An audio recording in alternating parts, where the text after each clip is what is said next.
Hi everyone, welcome to quick revision 360. So next మన topic వచ్చేసి కేంద్ర ప్రభుత్వంలో పార్లమెంట్ అనగా శాసన వ్యవస్థ గురించి మనము డిస్కస్ చేయబోతున్నాం. కేంద్రంలో రాష్ట్రంలో ఒకే విధమైన శాసన వ్యవస్థను మనం కలిగి ఉన్నాం. దాన్నే పార్లమెంటరీ తరహా వ్యవస్థ అని అంటాం. మరి కేంద్ర ప్రభుత్వంలో శాసన నిర్మాణ శాఖ అంటే మనకు పార్లమెంట్. కేంద్ర ప్రభుత్వంలో శాసన నిర్మాణ శాఖ అంటే పార్లమెంట్. సో పార్లమెంట్ అంటే ఏంటి? పార్లమెంట్ అంటే ఏంటి అంటే రాష్ట్రపతి, రాజ్యసభ మరియు లోక్సభ. సో ఇక్కడ పార్లమెంట్ అంటే రాష్ట్రపతిని కూడా అంతర్భాగంగా చెప్తున్నాం. ఎస్, రాష్ట్రపతి కూడా పార్లమెంట్లో అంతర్భాగం. మనకు చాలాసార్లు ఎగ్జామ్లో అడిగారు పార్లమెంట్ అనగా ఏంటి అని చెప్పి. అభ్యర్థులు చాలామంది రాజ్యసభ లోక్సభనే పార్లమెంట్ కదా, అంత సింపుల్ క్వశ్చన్ అనుకుంటారు. కానీ రాష్ట్రపతి కూడా అందులో అంతర్భాగం. పార్లమెంటరీ తరహా వ్యవస్థ యొక్క ప్రత్యేకత ఏమిటంటే, మనం పార్లమెంట్ తరహా వ్యవస్థనే కలిగి ఉన్నాం కేంద్రంలో రాష్ట్రంలో. పార్లమెంట్ తరహా ప్రత్యేకత ఏంటంటే కార్యనిర్వాహక వ్యక్తి లేదా దేశ అధ్యక్షుడు లేదా రాష్ట్రపతి పార్లమెంట్లో అంతర్భాగం. అలానే రాష్ట్రంలో కూడా రాష్ట్ర గవర్నర్ శాసనసభలో అంతర్భాగం. ఇది పార్లమెంట్ తరహా వ్యవస్థలో కార్యనిర్వాహక అధిపతియే శాసన విభాగంలో కూడా భాగంగా ఉంటారు, అంతర్భాగంగా ఉంటారు. అదే అధ్యక్ష తరహా ప్రభుత్వంలో అధ్యక్షుడు పార్లమెంట్లో అంతర్భాగం కాదు. అధ్యక్షుడు పార్లమెంట్లో అంతర్భాగం కాదు. పార్లమెంట్ తరహా వ్యవస్థలోనే, పార్లమెంట్ తరహా ప్రజాస్వామ్య వ్యవస్థలోనే అధ్యక్షుడు, రాష్ట్రపతి పార్లమెంట్లో అంతర్భాగంగా ఉంటారు. అందుకే మనది పార్లమెంటరీ తరహా వ్యవస్థ కాబట్టి మనది పార్లమెంటరీ తరహా వ్యవస్థ. పార్లమెంటరీ తరహా వ్యవస్థ కాబట్టి రాష్ట్రపతి పార్లమెంట్లో అంతర్భాగం. రాష్ట్రపతిని పార్లమెంట్లో ఎందుకు అంతర్భాగం అంటాం? రాష్ట్రపతికి పార్లమెంట్లో ఉన్నటువంటి అధికారం ఏమిటి అంటే, పార్లమెంటు వ్యవహారాలన్నీ కూడా రాష్ట్రపతి ద్వారానే జరుగుతాయి. రాష్ట్రపతి ద్వారానే పార్లమెంటు యొక్క కార్యకలాపాలు నిర్వహించబడమే కాకుండా పార్లమెంటు యొక్క శాసనం చట్టంగా, పార్లమెంటు రూపొందించే శాసనం చట్టంగా అమలు కావడానికి రాష్ట్రపతి ఆమోదం తప్పనిసరి. పార్లమెంటులో రాష్ట్రపతి అంతర్భాగంగా పార్లమెంటు కార్యకలాపాలపై ఏ విధమైన అధికారం కలిగి ఉన్నాడో ఒక్కసారి బ్రీఫ్గా చెప్తే వినండి. పార్లమెంటు సమావేశాలను ప్రారంభించేది రాష్ట్రపతి. పార్లమెంటు సభ్యులచే ప్రమాణ స్వీకారం చేయించేది రాష్ట్రపతి. తర్వాత పార్లమెంటు సమావేశాలను ప్రోగు చేసే అధికారం. పార్లమెంటులో లోక్సభ పదవీకాలం పూర్తి కాకముందే డిజాల్వ్ చేసే అధికారం. తర్వాత పార్లమెంటు సభ్యులు ఎవరైనా అనర్హతకు గురవుతే కేంద్ర ఎన్నికల సంఘం సిఫార్సు మేరకు పార్లమెంటు సభ్యులు ఎవరైనా ప్రజా ప్రాతినిధ్య చట్టం ప్రకారం డిస్క్వాలిఫై అయితే వారిని రిమూవ్ చేసే అధికారం. మరియు పార్లమెంటులో ఏ సభ యొక్క సభాధిపతి, ఉపసభాధిపతి స్థానాలు ఒకేసారి ఖాళీ ఏర్పడితే అప్పుడు తాత్కాలిక సభాధిపతులను నియమించే అధికారం. పార్లమెంటులో ఏదైనా ఒక సాధారణ బిల్లు విషయంలో ప్రతిష్టంభన రెండు సభల మధ్య ఏర్పడితే అప్పుడు ఉభయ సభల సంయుక్త సమావేశానికి ఆదేశం చేసే అధికారం. తర్వాత రాజ్యసభకు ఒక 12 మంది సభ్యులను నామినేట్ చేసే అధికారం. అదేవిధంగా పార్లమెంట్ ఆమోదించినటువంటి ఏ బిల్ అయినా కూడా రాష్ట్రపతి ఆమోదంతో చట్టంగా మారుతుంది. మరియు పార్లమెంట్ ఆమోదించిన బిల్లు రాష్ట్రపతి ఆమోదానికి పంపినప్పుడు రాష్ట్రపతి ఆ బిల్లును వీటో చేయవచ్చు. సో ఈ రకంగా అసలు పార్లమెంటు వ్యవహారాలన్నీ రాష్ట్రపతి ద్వారానే, రాష్ట్రపతి అధికారంతో నిర్వహించబడతాయి. అందుకే రాష్ట్రపతి పార్లమెంట్లో అంతర్భాగము. నెక్స్ట్ వన్, కేంద్ర శాసన నిర్మాణ శాఖ అయిన పార్లమెంటు యొక్క పరిచయం ఏంటి? సో పార్లమెంటుకి సంబంధించినటువంటి బ్రీఫ్ ఇంట్రడక్షన్ ఒకసారి చూద్దాం. పార్లమెంట్ అనేది ఇంగ్లీష్ వర్డ్. దీన్ని పార్లర్ లేదా పార్లీ అనేటువంటి ఫ్రెంచ్ వర్డ్ నుండి ఇది రావడం జరిగింది. ఫ్రెంచ్ వర్డ్ పార్లర్ లేదా పార్లీ అనే ఫ్రెంచ్ వర్డ్ నుంచి పార్లమెంట్ అనేటువంటిది వచ్చింది. ఈ పార్లీ లేదా పార్లర్ అనేటువంటి దానికి మీనింగ్ ఏమిటి అంటే సమావేశము, మీటింగ్ అనేటువంటి మీనింగ్ వస్తుంది. ఓకేనా, మీటింగ్ అని చెప్పేసి అర్థం వస్తుంది. సో మరి ప్రపంచంలో మొదటి పార్లమెంటుగా దేన్ని పేర్కొంటారు అంటే బ్రిటిష్ పార్లమెంటును పేర్కొంటారు. దాన్ని మనం బ్రిటన్ పార్లమెంట్ అంటాం. సో దీన్ని ప్రపంచంలో పార్లమెంటుల మాత అంటారు. మదర్ ఆఫ్ ది పార్లమెంట్ అంటారు. Mother of the parliaments, mother of the parliaments అంటారు. పార్లమెంట్లో మాత అంటారు. దేన్ని? బ్రిటన్ పార్లమెంటును, బ్రిటన్ పార్లమెంటును. ఓకేనా? బ్రిటన్ పార్లమెంట్నే వెస్ట్ మినిస్టర్ పార్లమెంట్ అని కూడా అంటారు. వెస్ట్ మినిస్టర్ పార్లమెంట్ అని కూడా అంటారు. అందుకనే ఇప్పుడు ప్రపంచంలో పార్లమెంటరీ వ్యవస్థ అనేది ఎక్కడి నుంచి వచ్చిందంటే బ్రిటన్ నుండి వచ్చింది. పార్లమెంటరీ వ్యవస్థ అనేది బ్రిటన్లో ఏర్పడింది. సో మనం కూడా బ్రిటిష్ పార్లమెంటరీ వ్యవస్థను ఫాలో అవుతున్నాం. బ్రిటిష్ పార్లమెంటరీ వ్యవస్థను ఏమంటారంటే Westminster model of the parliament అంటారు. Westminster model of the parliament, Westminster model of the parliament, Westminster model of the పార్లమెంట్గా పేర్కొంటారు. ఓకేనా? సో బ్రిటన్ పార్లమెంటరీ వ్యవస్థను Westminster parliamentary వ్యవస్థ అంటారు. So దీన్ని Westminster model of the parliament అంటాం. So ప్రపంచంలో పార్లమెంట్ల మాతగా బ్రిటన్ పార్లమెంట్ను పేర్కొంటున్నాం. భారతదేశం కూడా బ్రిటన్ పార్లమెంటరీ వ్యవస్థనే అనుసరించడం అనేటువంటిది జరుగుతుంది. బ్రిటిష్ పరిపాలన కాలంలోనే మనకు ఈ పార్లమెంటు సంస్థల నిర్మాణం అనేటువంటిది జరిగింది. సో భారతదేశం ప్రజాస్వామ్య దేశంగా ఉండాలి అనుకున్నప్పుడు అధ్యక్ష తరహా ప్రభుత్వంగా ఉండాలా, పార్లమెంట్ తరహా ప్రభుత్వంగా ఉండాలా అనేటువంటి డిస్కషన్ రాజ్యాంగ సభలో జరిగినప్పుడు మనం పార్లమెంటు తరహా వ్యవస్థకే మొగ్గు చూపాం. దానికి కారణం ఏంటంటే మనం ఆల్రెడీ వలస పాలన కాలంలో బ్రిటిష్ వారు మన దేశంలో పార్లమెంటరీ నిర్మాణ సంస్థలను ఏర్పాటు చేసి ఉన్నారు. కాబట్టి పార్లమెంటు నిర్మాణ సంస్థల పట్ల, పార్లమెంటరీ వ్యవస్థ పట్ల మనకు అవగాహన, విశ్వాసం కొంతవరకు ఉంది. కాబట్టి మన రాజ్యాంగ సభ సభ్యులు పార్లమెంటరీ వ్యవస్థ వైపు మొగ్గు చూపడం అనేది జరిగింది. సో అది మన బ్రిటన్ పార్లమెంటరీ వ్యవస్థ వైపే మనం మొగ్గు చూపడం అనేటువంటి జరిగింది. బ్రిటన్ పార్లమెంటరీ వ్యవస్థలో రాజు లేదా రాణి అధిపతులుగా ఉంటున్నారు. భారత పార్లమెంటరీ వ్యవస్థలో రాష్ట్రపతి అధిపతిగా ఉంటాడు. అంతకుమించి మిగతాదంతా కూడా సేమ్. ఎందుకంటే అది రాచరిక రాజ్యం, మనది ప్రజాస్వామ్య గణతంత్ర రాజ్యం. కాబట్టి ఇక్కడ మనకు రాజస్థానంలో రాష్ట్రపతి ఎన్నికైన వ్యక్తిగా ఉండడం అనేటువంటిది జరుగుతుంది. ఓకేనా?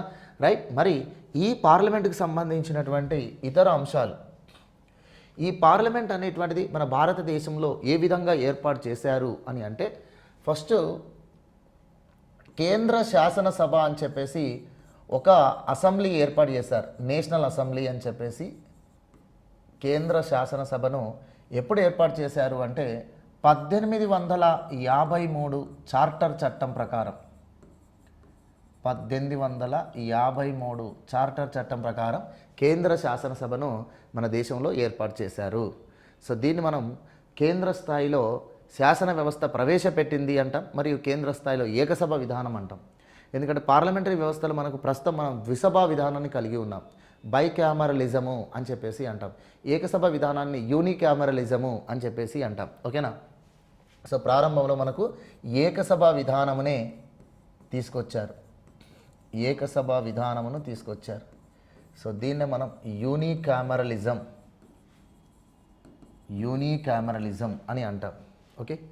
ఇక తరువాత 1919 భారత ప్రభుత్వ చట్టం, 1919 భారత ప్రభుత్వ చట్టం ప్రకారము కేంద్రంలో ద్విసభా విధానం ప్రవేశపెట్టారు. కేంద్రంలో 2 సభల విధానమును ప్రవేశపెట్టారు. కేంద్ర శాసన వ్యవస్థలో ద్విసభా విధానాన్ని ప్రవేశపెట్టారు. దీన్ని మనము బైక్యామరలిజము అని అంటాం, బైక్యామరలిజము అని చెప్పేసి అంటాం. సో ఇలా ఫస్ట్ మనకు ఏకసభ విధానం కేంద్ర స్థాయిలో ప్రవేశపెట్టారు. తర్వాత ద్విసభా విధానంగా కేంద్ర స్థాయిలో శాసన వ్యవస్థను ప్రవేశపెట్టారు. సో ఈ ద్విసభా విధానంలో మనకు 2 హౌసెస్ ఉంటాయి. సో ఈ 2 హౌసెస్ అనేవి పార్లమెంటు సభలుగా కొనసాగుతున్నాయి. కాబట్టి పార్లమెంట్ అనేటువంటి పదము 1919 చట్టం ప్రకారం మనం యూజ్ చేసాం. అంతేకాకుండా బ్రిటన్ పార్లమెంట్ లాగా మన దేశంలో పార్లమెంట్ అనేటువంటి సభను ఏర్పాటు చేశారు. పార్లమెంట్ అనేటువంటి ద్విసభా విధానాన్ని ఏర్పాటు చేశారు. ద్విసభా విధానాన్ని ఏర్పాటు చేయడం అనేటువంటిది జరిగింది. సో ఇందులో భాగంగా మనకు ఎగువ సభ, దిగువ సభ అనేటువంటిది ఏర్పాటు చేశారు. అప్పర్ హౌస్ దాన్ని మనం ఎగువ సభ అంటాం. తర్వాత లోయర్ హౌస్ దాన్ని మనము దిగువ సభ అంటాం. అప్పర్ హౌస్ని కౌన్సిల్ ఆఫ్ స్టేట్స్ అంటాం. కౌన్సిల్ ఆఫ్ స్టేట్స్ అన్నారు ఆనాడు. కౌన్సిల్ ఆఫ్ స్టేట్స్ అప్పర్ హౌస్గా ఏర్పడింది. ఇక లోయర్ హౌస్ అనేటువంటిది నేషనల్ అసెంబ్లీగా ఏర్పాటు చేశారు. నేషనల్ అసెంబ్లీగా ఏర్పాటు చేశారు. సో ఈరోజు ఈ నేషనల్ అసెంబ్లీ లోక్సభ అంటున్నాం, ఈరోజు ఈ కౌన్సిల్ ఆఫ్ స్టేట్స్నే మనం రాజ్యసభ అంటున్నాం. సో ఇలాంటి పార్లమెంట్ నిర్మాణమును మనం 1919 చట్టం ప్రకారం తీసుకొచ్చారు. సో ఇది ఎప్పుడు ఏర్పడింది అంటే 1921లో ఏర్పడింది. ఎప్పుడు ఏర్పడిందంటే 1921లో ఏర్పాటు చేయడం జరిగింది. సో ఇక్కడ 1921లో బ్రిటన్ పార్లమెంట్ నిర్మాణాన్ని, బ్రిటన్ పార్లమెంటరీ వ్యవస్థను మన దేశంలో సూత్రప్రాయంగా ప్రవేశపెట్టడం అనేది జరిగింది. సో అక్కడ బ్రిటన్ పార్లమెంట్లో అప్పర్ హౌస్ అనేది లార్డ్స్ హౌస్, అంటే ప్రభువుల సభ. సో రాచరిక కుటుంబానికి సంబంధించిన ప్రభువులు అందులో పెద్దల సభగా ఉంటారు. లోయర్ హౌస్ అని అంటే ప్రజల చేత ఎన్నుకోబడిన ప్రతినిధుల సభ, హౌస్ ఆఫ్ ది పీపుల్ అంటారు ఇక్కడ బ్రిటన్లో. మన దగ్గర హౌస్ ఆఫ్ ది రిప్రజెంటేటివ్స్ అంటాం. సో మొత్తానికి ఇక్కడ లోయర్ హౌస్ అనేటువంటిది బ్రిటన్లో లోయర్ హౌస్ ఏదంటే హౌస్ ఆఫ్ ది పీపుల్. ఓకేనా, lords, house of the lords, house of the lords, house of the people. So ఇలా రెండు ఉన్నాయి, house of the lords, house of the people అని చెప్పేసి రెండు సభలు మనకు బ్రిటిష్ దేశంలో ఉన్నాయి. ఆ సభలను దృష్టిలో పెట్టుకొని మనకు ఈ వ్యవస్థను ఏర్పాటు చేశారు. సో ఇక్కడ హౌస్ ఆఫ్ ది లార్డ్సే మనకు కౌన్సిల్ ఆఫ్ స్టేట్స్, ఇక్కడ హౌస్ ఆఫ్ ది పీపులే మనకు నేషనల్ అసెంబ్లీ అని చెప్పేసి తీసుకొచ్చారు. నేషనల్ అసెంబ్లీ అనేటువంటి తీసుకొచ్చారు. అయితే మనకి ఇక్కడ హౌస్ ఆఫ్ ది లార్డ్స్ అనేది అక్కడ పెద్దల సభ. ఎందుకు పెద్దల సభ అంటే బ్రిటన్ రాచరిక కుటుంబం కాబట్టి రాజు లేదా రాణి సర్వోన్నతమైనటువంటి అధికారిగా అక్కడ భావించబడుతుంది. కాబట్టి ఆ రాచరిక కుటుంబం చేత అపాయింట్ చేయబడే వాళ్ళే, ఆ రాచరిక కుటుంబానికి సంబంధించిన వాళ్ళు నామినేట్ అయ్యే వాళ్ళే ఈ హౌస్ ఆఫ్ ది లార్డ్స్లో ఉంటారు. అందుకని దీన్ని పెద్దల సభగా భావించేవాళ్ళు. అందుకే ఇప్పుడు మన రాజ్యసభను కూడా మనం పెద్దల సభ అంటాం. సో దాన్ని మనం కౌన్సిల్ ఆఫ్ స్టేట్స్. అయితే ఇక్కడ మనకు ప్రభువులు ఉండరు, కానీ రాష్ట్రాల శాసనసభ సభ్యుల చేత ఈ రాజ్యసభ సభ్యులు కౌన్సిల్ ఆఫ్ స్టేట్స్ మెంబర్సు ఎన్నికవుతారు. కానీ కౌన్సిల్ ఆఫ్ స్టేట్స్లో కొన్ని రంగాలకు చెందినటువంటి వ్యక్తిని రాష్ట్రపతి నామినేట్ చేయడం అనేటువంటిది కూడా ఉంటుంది. ఇక నేషనల్ అసెంబ్లీ అంటే హౌస్ ఆఫ్ ది పీపుల్ కాబట్టి ప్రజల చేత ఎన్నుకోబడిన నేరుగా ప్రతినిధులు ఆ సభలో ఉంటారు. సో ఇలాంటి వ్యవస్థ అనేది 1919 చట్టం ప్రకారం 1921లో దీన్ని తీసుకొచ్చారు. 1921లో మనకు పార్లమెంట్ ఎన్నికలు అనేటువంటివి జరిగాయి. 1921లో మొదటిసారిగా మన దేశంలో పార్లమెంటు సభలకు ఎన్నికలు జరిగాయి. పార్లమెంటు సభలకు ఎన్నికలు జరిగాయి. ఇక్కడ మరొక విషయం చెప్పాలి. ఈ మినీ పార్లమెంట్ చట్టంగా దేన్ని పేర్కొంటారు అంటే 1853 చట్టం అని గుర్తుంచుకోండి. 1853 చార్టర్ చట్టం అనే మినీ పార్లమెంట్ చట్టం అంటారు. మినీ పార్లమెంట్ చట్టం అంటారు. ఎందుకంటే మనకు పార్లమెంట్ అనేటువంటిది 1919 చట్టం ప్రకారం ఏర్పడింది. అంతకుముందే మనకు చిన్న పార్లమెంట్గా కేంద్ర శాసనసభ ఏర్పడింది. అందుకని మినీ పార్లమెంట్ చట్టంగా 1853 చార్టర్ చట్టంను పేర్కొంటారు. ఎందుకంటే ఈ చట్టం ప్రకారం మనకు మొదటిసారిగా కేంద్ర శాసనసభ ఏర్పడింది. ఏకసభ విధానమైన పార్లమెంటు వ్యవస్థ ఏర్పడింది. ద్విసభా విధానమైన పార్లమెంటు వ్యవస్థ అనేది 1919 చట్టం ప్రకారం ఏర్పడింది. Okay, right. 1921లో పార్లమెంటుకు ఎన్నికలు జరిపారు. House of the people, council of states మరియు నేషనల్ అసెంబ్లీ అనేటువంటి రెండు సభలకు కూడా 1921లో ఎన్నికలు జరపడం జరిగింది. సో ఆ సమయంలో మనకు కౌన్సిల్ ఆఫ్ స్టేట్స్ సభ్యుల సంఖ్య అనేది కౌన్సిల్ ఆఫ్ స్టేట్స్ సభ్యుల సంఖ్య అనేది 60గా ఉండేది. నేషనల్ అసెంబ్లీ సభ్యుల సంఖ్య అనేది 145గా ఉండేది. ఇందులో 24 మంది ఎన్నికయ్యేవారు, 34 మంది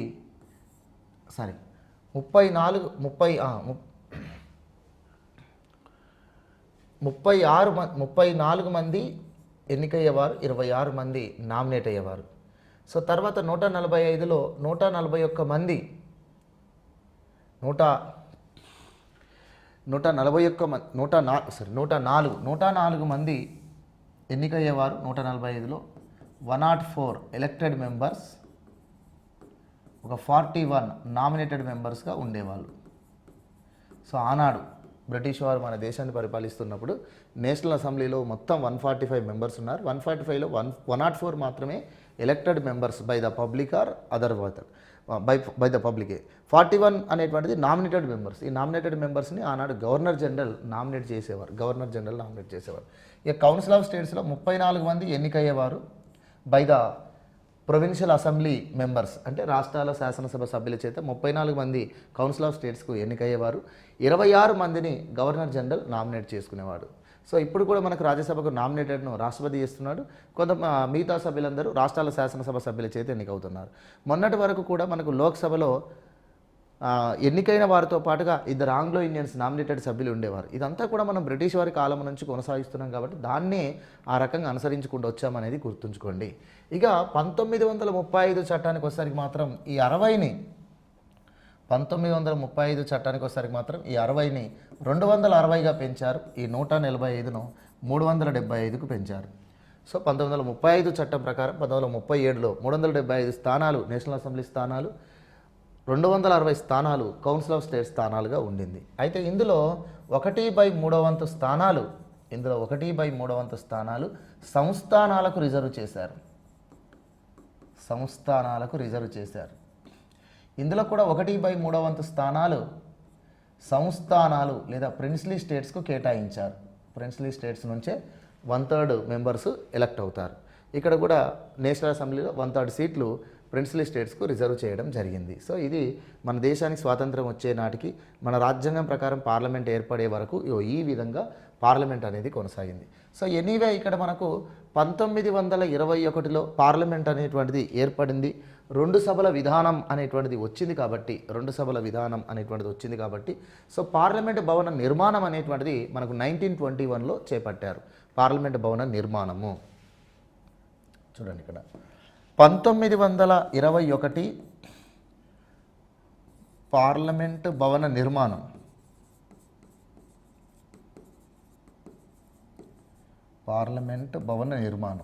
ప్రస్తుతం మనం కొనసాగిస్తున్న పార్లమెంట్ భవన నిర్మాణం 1921 ఫిబ్రవరి 12న ప్రారంభించారు. న్యూఢిల్లీలో పార్లమెంట్ భవన నిర్మాణం ప్రారంభం చేశారు 1921 ఫిబ్రవరి 12న. సో అప్పుడు గవర్నర్ జనరల్ చేమ్స్ ఫోర్డ్ హయాంలో మన భారత పార్లమెంట్ భవన నిర్మాణం ప్రారంభించారు. సో దీనికి అప్పుడు చీఫ్ ఆర్కిటెక్చర్స్గా పనిచేసిన వాళ్ళు ఎవరు అంటే ఎడ్విన్ లూటియన్స్,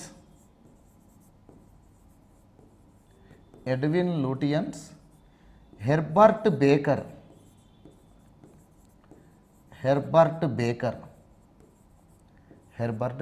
వీళ్ళు చీఫ్ ఆర్కిటెక్ట్గా మన పార్లమెంట్ భవనానికి పనిచేయడం జరిగింది. సో మన పార్లమెంట్ భవనం అనేది 1927 సంవత్సరం నాటికి పూర్తయింది. 1927 జనవరి 18న మన పార్లమెంటు శంకుస్థాపన అనేది కూడా చేశారు. పార్లమెంట్ అనేటువంటిది ప్రారంభోత్సవం, శంకుస్థాపన పార్లమెంట్ ప్రారంభమైంది అంటే సమావేశాలు ప్రారంభం. పార్లమెంటు శంకుస్థాపన అనేది ఇక్కడ పార్లమెంటు నిర్మాణంకు శంకుస్థాపన చేసింది 1921 ఫిబ్రవరి 12. పార్లమెంట్ ఎప్పుడు పూర్తయి పార్లమెంట్ సమావేశాలు ప్రారంభమైనాయి అంటే 1927 జనవరి 18 నాటికి పూర్తయింది. సో ఈ పార్లమెంట్ భవన నిర్మాణం ఏదైతే మనకి ఇలా గుండ్రగా ఒక అశోక ధర్మచక్రాన్ని పోలి ఉండే విధంగా ఈ నిర్మాణం అనేది ఉంది. మనకు పైనుంచి చూస్తే ఇది ఒక అశోక ధర్మచక్రం లాగా రౌండ్గా ఉంటుంది. సో ఇలాంటి నిర్మాణమును ఆ రోజు మన బ్రిటిష్ వాళ్ళు ఈ ఆర్కిటెక్చర్స్ దగ్గర నుంచి ఈ మోడల్ తీసుకున్నారు. అంటే ఇది వేరే దేశమేం కాదు, మన దేశంలోనే ఈ ఒక ప్రాంతంలో ఉన్నటువంటి ఒక ఆలయ నిర్మాణాన్ని బేస్ చేసుకొని ఈ పార్లమెంట్ భవనాన్ని నిర్మించారు. ఆ ఆలయం యొక్క మోడలే ఈ పార్లమెంట్ నిర్మాణానికి ఆధారము అని చెప్పేసి అంటారు. ఏంటిది ఆ ఆలయము అని అంటే చూడండి, ఏంటిది ఆలయం అంటే ఎక్కడుందో ఆలయం అంటే మధ్యప్రదేశ్లోని మిఠోలి అనే నగరంలో, మిఠోలి అనే ప్రాంతంలో చౌసద్ యోగి నిలయము అనేటువంటిది ఆలయం ఉంది. చౌసత్ యోగి నిలయము లేదా చౌసత్ యోగి ఆలయమును దీన్ని ఆధారంగా ఈ మోడల్, ఈ నిర్మాణ శైలిని చూసి మన పార్లమెంటు నిర్మాణం జరిగింది అని చెప్పేసి అంటారు. కానీ వాళ్ళు మాత్రం దీన్ని లుటియన్స్ శైలి అని చెప్పేసి పేర్కొన్నారు. మన పార్లమెంటు భవన నిర్మాణం ఏ శైలి అంటే లుటియన్స్ శైలి అని బ్రిటిష్ వారి కాలంలో దాన్ని ప్రచారం చేశారు. కానీ వాస్తవానికి ఇది చౌసత్ యోగి ఆలయం యొక్క మోడలే. ఇది మధ్యప్రదేశ్లోని మిఠోలిలో ఉన్నటువంటి చౌసత్ యోగి ఆలయం యొక్క మోడలే అని చెప్పేసి చరిత్రకారులు కూడా చాలామంది దీన్ని నమ్మడం జరిగింది. సో ఎనీవే ఇది మన ప్రస్తుత పార్లమెంట్కు ఉన్నటువంటి చారిత్రకమైనటువంటి నేపథ్యం, ప్రస్తుత పార్లమెంట్ భవన నిర్మాణానికి సంబంధించినటువంటి అంశాలు.